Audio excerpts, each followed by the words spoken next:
We're back with music superstar Scott Stapp and his wife Jacqueline, who are here to talk about his recovery from addiction and mental illness. Now, Scott eventually made a frantic 911 call that was the beginning of his fight to get well. I want you to listen to part of this.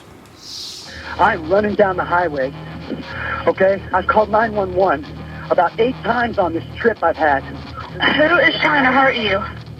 I don't know, okay? You don't know? I've been running for about 6 or 7 weeks, trying to keep them away from my family. Somebody told me that there's already a report that I've been killed, okay? That's already on the internet. I don't know if it's true or not, but I'm not dead. I'm alive, and I need some help.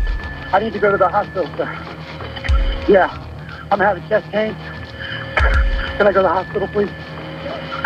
Because someone's trying to kill me. That's just unbelievable.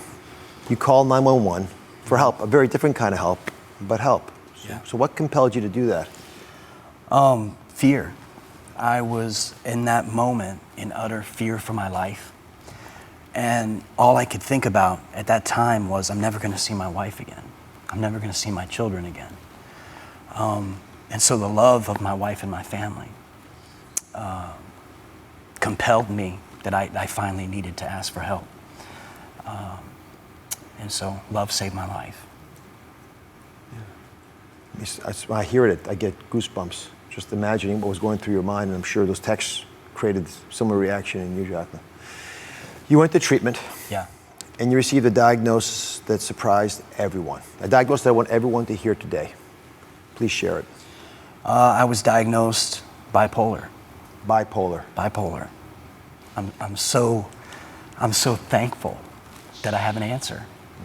18 years of suffering and fighting against something that I had no idea could be treated.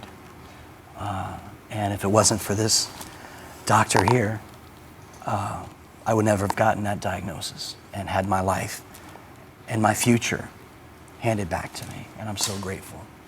Thank you So let's bring Dr. Shala Mudir in. She's a psychiatrist. Scott, obviously you have great respect for what she's been able to do for you. I'd love if you could explain what bipolar means and a little bit about how you figured out what was going on, Scott.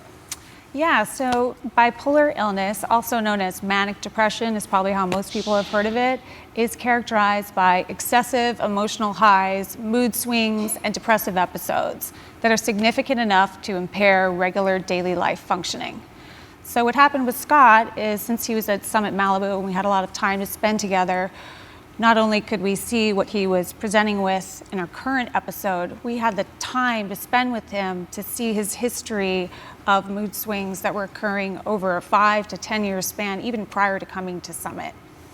So take me through what it felt like to be manic, and then how that changed when you went from that manic phase to the depression. Right.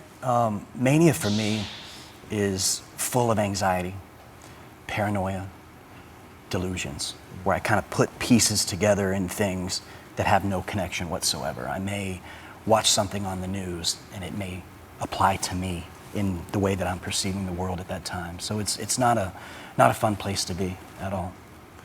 Jacqueline, did you feel relief? And what was the emotion that came to you when you realized there was actually a diagnosis? You know, for a couple years, we thought, there's got to be more to this. This is more than just drugs and alcohol. But we did not know until Dr. Mudir and all the other, doctors really did the research and did the full history of like 20 years. Why is he, continually relapsing? Why is he always waking up saying, I don't feel well when things are going good around us? So yes, it was a lot of relief. We're so proud. There's a lot of different emotions when he first came out with his diagnosis, though.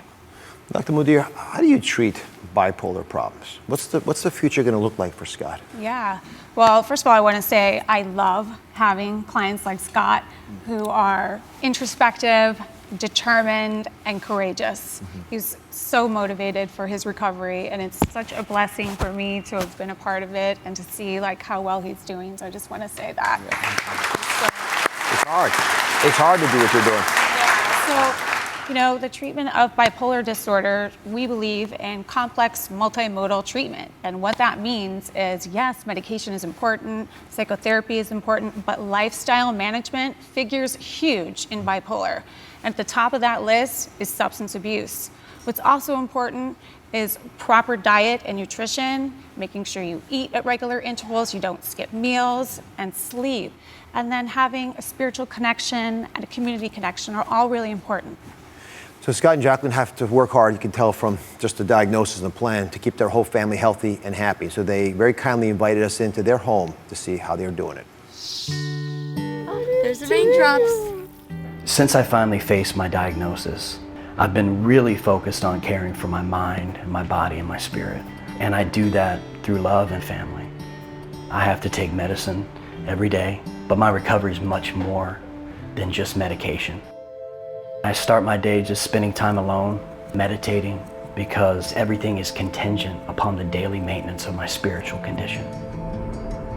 I'm on my way to my 12-step meeting, and every day I get a chance to go and be reminded of where I've been and where I never want to go again. It's critical for me to maintain a consistent daily routine. It adds a peace and a serenity to my life because I know what to expect. Routine is very, very important for us, and my role is pretty much, keeping it all together, moving forward, balancing everybody's busy lives. Jacqueline is an amazing planner and organizer. We got to keep the kids moving forward. She runs a tight ship. We all work best, on a structure and a routine. Except sometimes I've got to, give this knucklehead a couple beatings. One thing that my wife and I do together is our charity work. And we do that through a foundation called Charm. We establish it to help other families that have gone through something similar to us, whether it be substance abuse, mental health issues, addiction. And we want to provide them with resources and, with hope and a way out. Jacqueline and I have a fitness routine. It's an important part of our relationship. It's so much healthier than the old days of, being into a dark place and not wanting to get out of bed. Wake up, young man, it's time for... Doing a lot of writing right now. I'm working on stuff for my next solo album. I've gone through so much personally. Once the dust settles and everything starts to become clear, that's when the inspiration comes. I'm pretty excited. Mommy! When the kids come home from school, it can be a whirlwind at times. There's piano lessons, homework, snacks, all this restless energy that we have to contain. Oh. The family is the pillar in our lives, and we really try to do things together. All right, ready? I've learned there's absolute power in prayer. And I'm so grateful to God for my family, that they have loved me and stuck by me and been there when I needed them the most. And I hope that I live the rest of my life making a daily amends to them by the way that I live.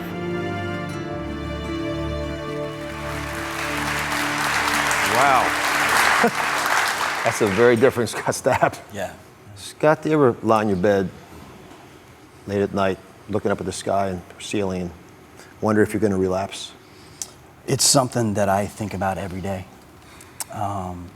Every morning when I wake up, I know that I've got a routine to do. I'm going to go to my meetings. I'm going to do this. I'm going to do that. And everything that I do is helping me stay one step further away from a relapse. Thank you for watching. Don't forget to subscribe and turn on notifications so you never miss out on new videos to live the good life.